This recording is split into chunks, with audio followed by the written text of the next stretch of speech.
Hello. We are on Luke chapter 20. Now, it's been a while since I've gotten into Luke, so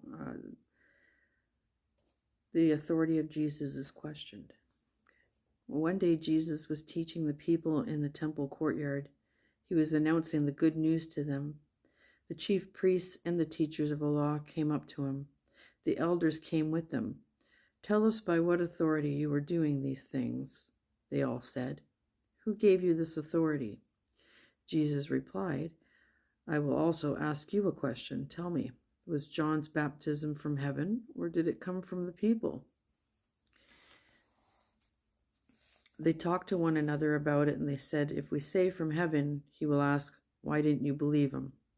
But if we say from people, all the people will throw stones at us and kill us." They believed that John was a prophet. So they answered Jesus, "We don't know where John's baptisms came from."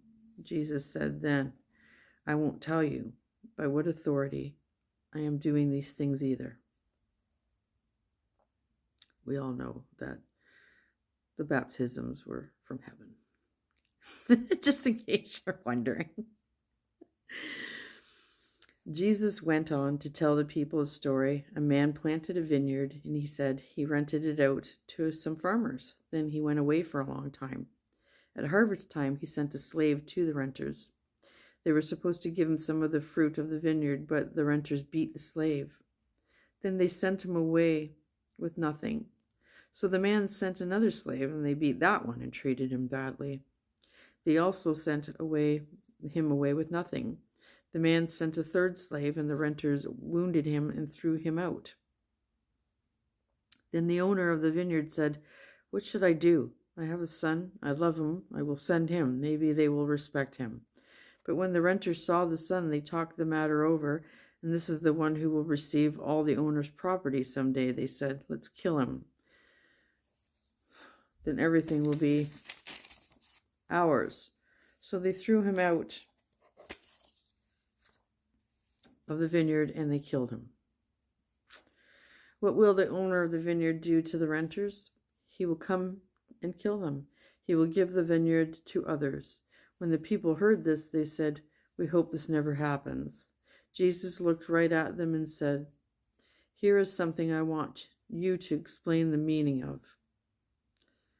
It is written, 'The stone the builders didn't accept has become the most important stone of all.'" And that's written in Psalms 118, verse 22.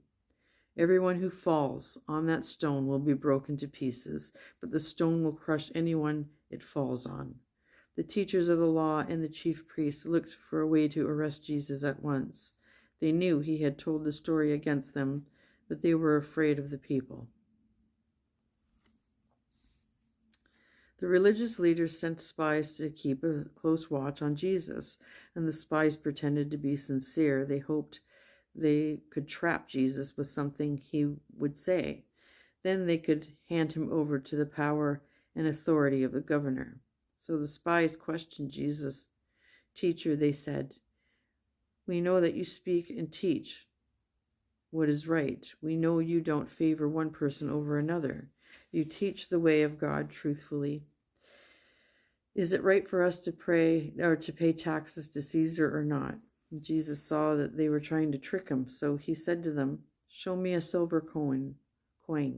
Whose picture and words are on it?" "Caesar's," they replied. He said to them, "Then give back to Caesar what belonged to Caesar, and give back to God what belongs to God." They were not able to trap him with what he had said. There in front of all the people, amazed by his answer, they became silent. The Sadducees do not believe that people rise from the dead. Some of them came to Jesus with a question. "Teacher," they said, "Moses wrote for us about a man's brother who dies. Suppose this brother leaves his wife but has no children, then the man must marry the widow. He must provide children to carry on his dead brother's name. There were 7 brothers. The first one married a woman. He died without leaving any children. The second one married her, and then the third one married her, and one after another, the 7 brothers married her." They all died. None left any children. Finally, the woman died too. Now then, when the dead rise, whose wife will she be? All 7 brothers were married to her. Jesus replied, people in this world get married, and their parents give them to be married.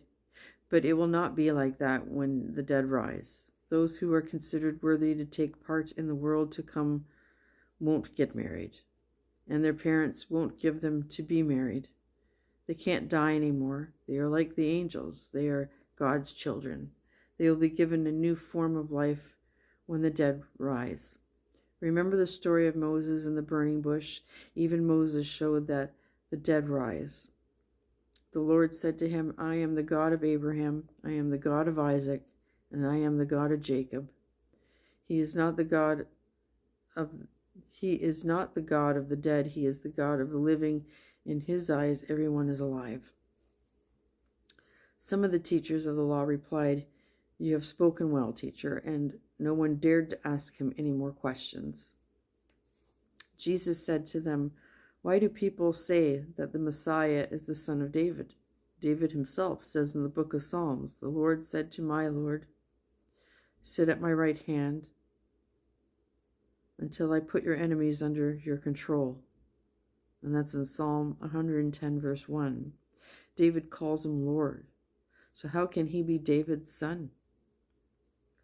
All the people were listening.